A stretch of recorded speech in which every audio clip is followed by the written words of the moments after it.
Hello everyone, this is Ravi Jha. आप सभी का स्वागत है आपके चैनल विधि शास्त्र में। आज मैं रवि झा आपके साथ चर्चा के रूप में शामिल हुआ हूँ एक ऐसे बैच को ध्यान में रखते हुए जिस बैच को स्पेशली डिज़ाइन किया गया है doctor Bhimrao Ambedkar university of Agra के LLB सेकेंड ईयर के एग्ज़ाम के सिलेबस को ध्यान में रखते हुए। एज यू ऑल नो कि doctor Bhimrao Ambedkar university of Agra के अंदर जो आपका LLB का एग्ज़ाम कंडक्ट होता है वो प्योरली आपका ऑब्जेक्टिव बेस्ड है, यानी कि बहुविकल्पीय है। जाहिर सी बात है, आफ्टर LLB आप जो भी एग्ज़ाम देंगे, चाहे आप वो एग्ज़ाम दें ऑल इंडिया बार का, या आप वो एग्ज़ाम दें स्टेट जुडिशियल सर्विस का, या चाहे आप किसी भी विश्वविद्यालय के LLM एंट्रेंस का ही एग्ज़ाम क्यों ना दें, आपको पता है कि उन सारे एग्ज़ाम का जो प्रारूप है या उसका जो फॉर्मेट है वो प्योरली आपका ऑब्जेक्टिव बेस्ड ही होता है। एज वी ऑल नो कि मेरे पास पर्सनल लेवल पे कुछ क्वेरीज आई थी, जहाँ पे आम तौर पे जब कभी भी हम लॉ को पढ़ते हैं तो सब्जेक्टिव पॉइंट ऑफ व्यू से पढ़ना बहुत ही आसान होता है, क्योंकि हमें पता है कि 10 या 12 क्वेश्चंस आएंगे। अगर हम उनमें से 6 या 7 क्वेश्चंस को भी पढ़ लें, उसका जवाब हम देकर आ जाएं, तो हमें अच्छे नंबर मिल सकते हैं या हम पास हो सकते हैं। ऐसा एक प्रिजम्पशन ड्रॉन किया जाता है।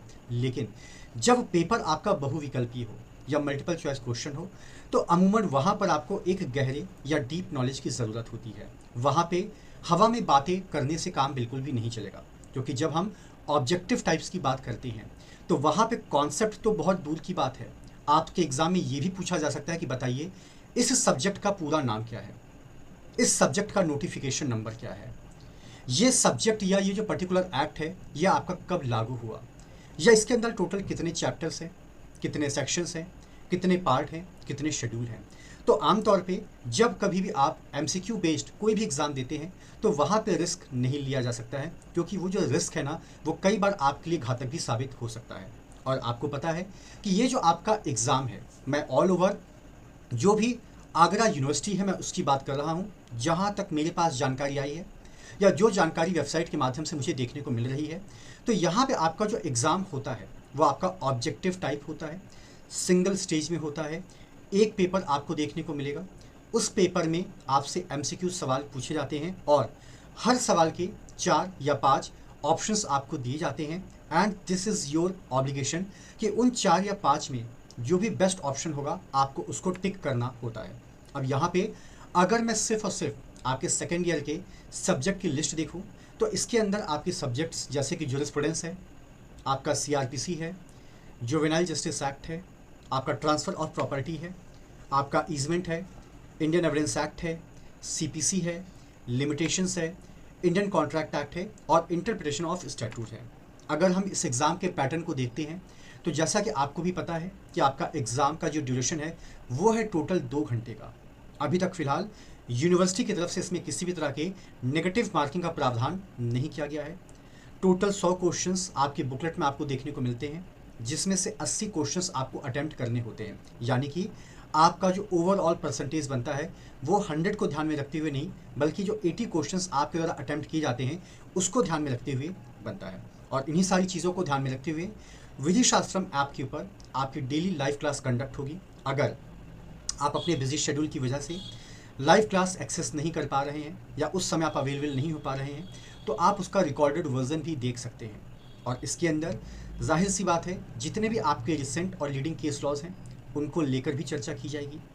आपके साथ जितने भी MCQs हैं, that is called multiple choice questions, बहुविकल्पीय, उनकी संख्या फ़िलहाल यहाँ पे तो मैंने 5100 डाल रखी है, लेकिन जब हम इसको चर्चा के रूप में शामिल करेंगे तो वो संख्या तकरीबन 6 से 7 हज़ार आपके पास पहुँच जाएगी, क्योंकि आपके पास जो टोटल लॉज हैं उनकी संख्या है टोटल 10। अब आपके एग्ज़ाम का जो सिलेबस है वहाँ पे आप देखेंगे तो आपको सब्जेक्ट टोटल 8 नज़र आएंगे, लेकिन जब आप उसको बाइफरकेट करेंगे तो बाइफरकेशन के बाद वो सब्जेक्ट की जो संख्या है ना टोटल 10 निकल कर आपके सामने आ जाती है। और इसीलिए इस बैच का जो ड्यूरेशन हमने रखा है वो रखा है 12 महीने का, या till the conclusion of your exam which ever is earlier. अब सवाल यहाँ पर यह आता है कि इस बैच के अंदर आपकी जो इंटायर क्लास होगी वो 3 रूप में कंडक्ट होगी। पार्ट 1 में हम लोग आपके साथ ऑब्जेक्टिव और सब्जेक्टिव दोनों को ही ध्यान में रखते हुए चर्चा करेंगे। पार्ट 2 में उससे रिलेटेड जो भी केस लॉज है सब्जेक्ट वाइज या टॉपिक वाइज उसको लेकर आपके साथ चर्चा की जाएगी। और पार्ट 3 में जितने भी आपके MCQ हैं, मल्टीपल चॉइस क्वेश्चंस हैं, उनको लेकर ही आपके साथ चर्चा की जाएगी। और ये सारी की सारी चर्चा आपके साथ दो सीनियर नहीं बल्कि लर्नड एडवोकेट के द्वारा डिस्कस किया जाएगा, जिनका नाम रवि झा और एडवोकेट प्रिया दुबे है। They both are practising advocate in Allahabad high court. तो जाहिर सी बात है आपका थ्योरेटिकल प्लस आपका कॉन्सेप्चुअल यानी कि प्रैक्टिकल पॉइंट ऑफ व्यू दोनों का दोनों आपका क्लियर करने की भरसक कोशिश की जाएगी। अब सवाल ये है कि अगर आप इस बैच में इनरोल होना चाहते हैं तो इसका एक सिंपल सा प्रोसेस है। उस प्रोसेस के ज़रिए आपको अपने फ़ोन के प्ले स्टोर में जाना है, वहाँ पे आपको सर्च वाले कॉलम में टाइप करना है विधि स्पेस शास्त्रम। स्पेस मैंने सिर्फ बोला है, आपको लिखना नहीं है। विधि और शास्त्रम के बीच में आपको एक गैप देना है। जैसे ही ये एप्लीकेशन आपके फ़ोन में डाउनलोड होगा, वो आपसे आपके फ़ोन नंबर और आपके नाम की दरकरार रखेगा। आपको अपना प्रॉपर ऑफिशियल नाम जो भी आप लिखते हैं पूरा नाम इंटर करिएगा। उसके बाद आप अपना मोबाइल नंबर इंटर करिएगा।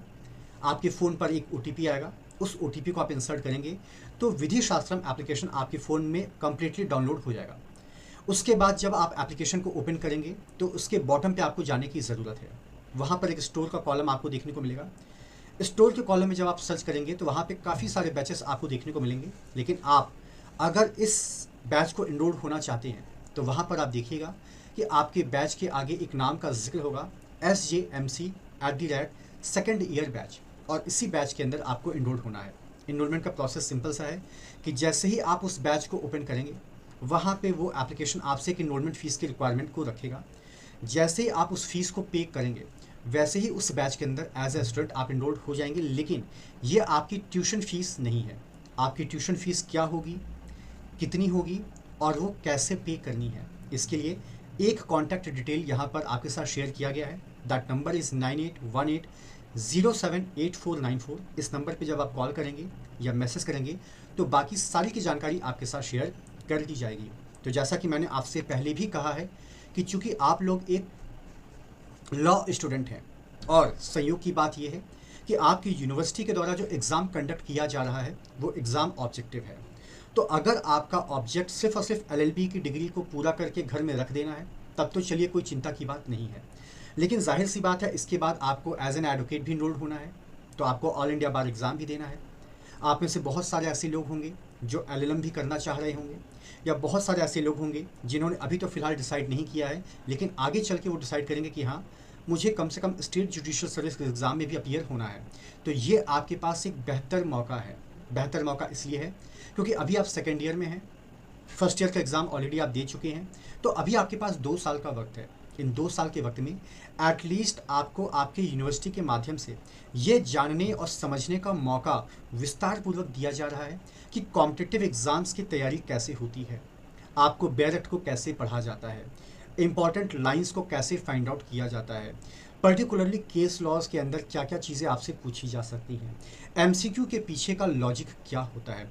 तो this is the best time जहां पर आप इस बैच के माध्यम से आप अपनी स्टडी को एक नए आयाम पर लेकर जा सकते हैं। और आप सभी के प्यार और सपोर्ट के लिए तहे दिल से